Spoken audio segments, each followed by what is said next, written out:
selection pack, Wings of the Guardian, is bringing Raidraptor support, and you should be prepared. Nobody wants to deal with an unaffected monster that can wipe your entire board and inflict burn damage. And no, you're not going blind. It is a rank 13. Today, big dog, we're going to be breaking down everything you need to know about Raidraptors, its strengths and weaknesses, and how you can be the best player in the world. Let's go ahead and jump on in.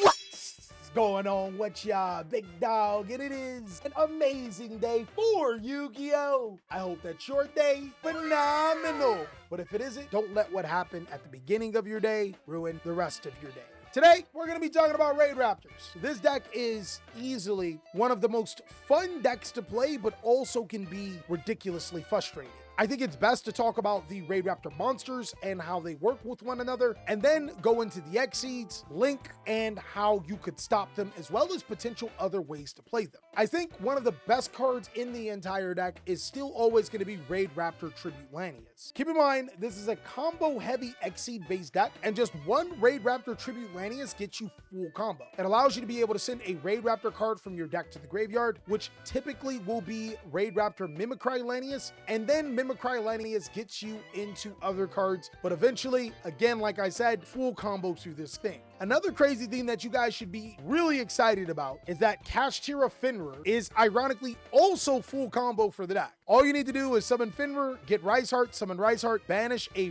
Kashtira card, then you go ahead and X-Seed summon into Raidraptor Arsenal Fountain. But fortunately enough, because of Master Duel, Fenrir is at 1, so you don't gotta worry about that. You don't gotta worry about that, which is kind of cool. The next monster that I want to say is a starter is not necessarily one card. It basically, anytime you can X-Seed summon into a monster like Raider's Knight, you can full combo with the deck. But going into the extension cards, Raidraptor Strangle Lanius allows you to summon itself if you control a dark monster. Then if you control a dark X-Seed, you can special summon Raidraptor monster from graveyard. Raidraptor Singing Lanius can be summoned if you control a face-up X-Seed monster. Raidraptor Pain Lanius, unfortunately, is not as good as people think because it can only be used for a winged beast monster, but it allows you to target a Raidraptor monster, summon it to the side of the field, change its levels, and then you take damage equal to its attack or defense, whichever is lower. Raidraptor Noor Lanius allows you to be able to target a Raidraptor monster you control and then add one Raidraptor monster with a different level, and then if it's in the graveyard, it banishes itself to modify levels. Mimicry Lanius allows you to be able to banish itself to add a Raidraptor card from your deck to your hand.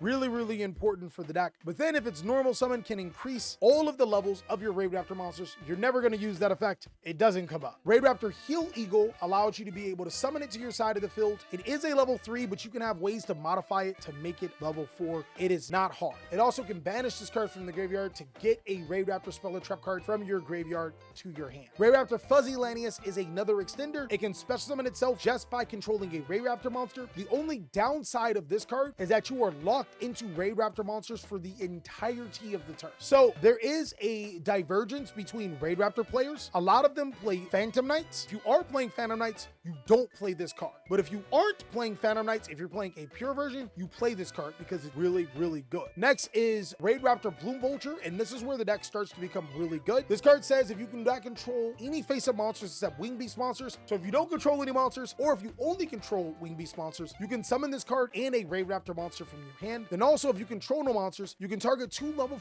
4 or lower Raidraptor monsters in your graveyard, special summon them, including this card. This card is actually really good for the deck because it allows you to get 2 monsters to your side of the field without a normal summon, so it's a perfect extender, and it also can get you 2 level 4s to your side of the field from the graveyard, which is a perfect card to be able to have follow-up. The last card is Raider's Wing. This card is always a Phantom Knight and a Raidraptor card, which is really important. If you have an X-Seed monster, you can detach a material to summon it from your graveyard to your side of the field, and then the X-Seed monster that it's under cannot be targeted. But those are the most important Raidraptor monsters, and as you can see, the main name of the game is to get any combination of 2 level 4 Raidraptor monsters to your side of the field, so you can make Raider's Knight, which is always a Phantom Knight and a Raidraptor's card. See, the thing is once you get to this card, you can then use its effect to rank up into Raidraptor's Brave Strix, which allows you to be able to detach a material to set a Raidraptor spell or trap card to your side of the field. Or for a rank, and the rank up card normally is Raidraptor's Skip Force. Now, the Skip Force allows you to turn your level 5 Exceed into your level 7 Exceed, which is Raidraptor's Arsenal Falcon. And Arsenal Falcon can then detach to summon any winged beast monster from your deck. So if you guys are following me, if you have a hand like Raidraptor's Bloom Vulture in Raider's Wing,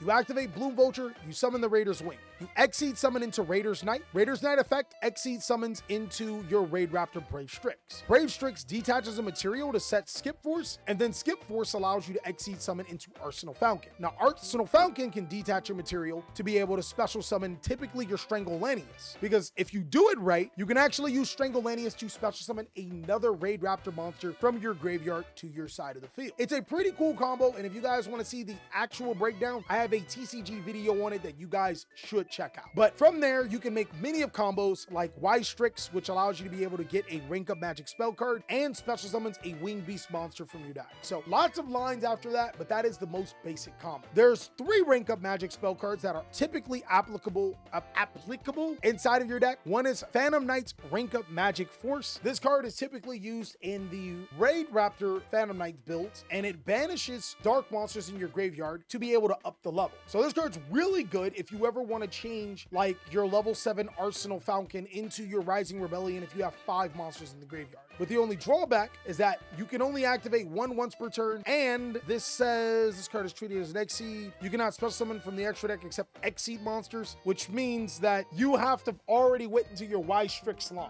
right? There is Skip Force, which is mandatory into the deck. It turns your level 5 into a level 7. It can also turn your level 8 into a level 10, but more often than not, it's going to turn your level 5 into the level 7. That's all you really use it for. Next, for the spell cards, there's Raidraptor Nest. A lot of builds don't play this card, but it does allow you to get Raidraptor cards from your deck to your hand or graveyard to your hand, as long as you control 2 Raidraptor cards. And then Raidraptor's Roost is the card that you need to play. So it says if a Raidraptor monster is special summoned from the graveyard or special summoned to your side of the field from the extra deck, you can add 1 Raidraptor spell or trap card from your deck to your hand. It also allows you to recycle 3 Raidraptor monsters that are banished or in your graveyard back into your deck to draw a card. So this card's like a mini Pot of Avarice, plus it allows you to get into your most important card, which I kind of skipped over, but I wanted to get back to this card because it is ultra confusing. It says, during the main phase or your opponent's battle phase, target 2 or more Raidraptor Exceed monsters you control or in your grave, including a monster on the field. If at least 2 remain face up on the field, you can Exceed summon 1 Raidraptor Exceed monster from your extra deck with a rank equal to their combined ranks. And if you do, attach them as material, it's treated as an Exceed summon. The best way to explain this card, it's a synchro summon. It is literally a synchro summon, chat. So the main combo is to get 1 Force Strix on your field, 1 Force Strix in your graveyard, alongside of Raidraptor Breif Strix. That equals 13. You can Exceed summon into Raidraptor Rising Rebellion Falcon on your opponent's turn, which allows you to destroy all cards on their field. And then they'll take damage too. It's literally a blowout. This can also be done with Raider's Knight since it's always treated as a Raidraptor and Phantom Knight's card, but a lot of times this is one of the cards you want to put back into your deck. Now, True does say something true. If they try to banish, you can always go into Satellite Cannon Falcon. But I want to put this out there. You will not be able to get the effects of Satellite Cannon Falcon. It's weird. It's really weird. So hopefully, maybe it's just a TCG thing, and I can't remember why, but you cannot use Satellite Cannon's effect because the materials used were like placed under it. It's like the dumbest thing I've ever heard, guys. Hopefully it isn't in Master Duel, but I'm pretty sure it is. Because it says if this card is Exceed summon using a Raidraptor monster's Exceed material, you can destroy all spells and trap cards, right? It's like the dumbest thing ever. You should be able to get it, but you can't. The last Raidraptor trap card is Raidraptor Glorious Bright. This card says if you control a Raidraptor monster, you target a monster they control, or if you have an Exceed card, it also allows you to banish this card from the graveyard to target one of your Raidraptor monsters that is banished during the graveyard, add it to your hand. It's a really good card. Basically, the theme of this deck is to Exceed summon, Exceed summon, Exceed summon. You're going to make a lot of Breif Strixes, and ultimately, you're going to get into your Raidraptor Rising Rebellion Falcon. A lot of times, you'll summon Ultimate Falcon too, and these 2 monsters are unaffected by your opponent's card effects. The main goal of this deck is to summon as many of these as possible, and your opponent typically can't beat them. One's 4,000 attack, the other one's 3,500, and again, they're unaffected by card effects. decks. This is not a big brain deck when it comes to its inboard. It's a big brain deck when it comes to making its inboard. That is all. Also, if you guys decide to deviate from the pure package, you get a little bit of a bigger boost because you can make the Phantom Knight's Rusty Bardish, which not only allows you to be able to set Rank Up Magic Force, it also can get you into your Rank Up Magic Shade Brigandine, which means that Time Thief Redoer is kind of crazy in this deck. Like, you get a whole monster that is another form of interaction. The biggest problem with Raidraptor is that it's Exceed monsters that you can summon. They're all like search cards and stuff like that. There's not a lot of huge power. Tommy S just subscribed for 6 months. You can still play this stupid combo. There are some builds that are still summoning DDD Dual King Kali Yuga, but I genuinely don't think that that's a good approach to the deck. If you need stuff like this to win, I'm not gonna lie, you're probably not a good play. This is the type of stuff that makes the deck more inconsistent and makes it lose to more stuff. But if you can pop it off consistently, then yeah, I mean, it does win you the game. Another thing to mention about the Phantom Knight route is that you can summon powerful monsters like Dark Requiem Exceed, which can destroy cards and negate monsters on the field. And then you can also have a win condition in Arc Rebellion Exceed Dragon, which can be a ton of attack and can always win on that turn. Now that we're done for talking about Raidraptors, let's move on to the counters. The counters for Raidraptors is incredibly simple. Nibiru the Primal Being. Using this card almost at any point in time of the deck is an auto win. Sometimes players will cheat out the Raidraptor Ultimate Falcon, but to be honest, if you Nibiru and they only have Raidraptor Ultimate Falcon and you can deal with it, you're in a really good spot. There is very few times where you can Nibiru your opponent and they'll still be able to play during that turn. Now for the next turn, you might get cooked, but for the current turn after you Nibiru them, you normally end their turn. Cards like Infinite Impermanence and Effect Veiler should always be used on Raider's Knight unless they have Raider's Wing attached to.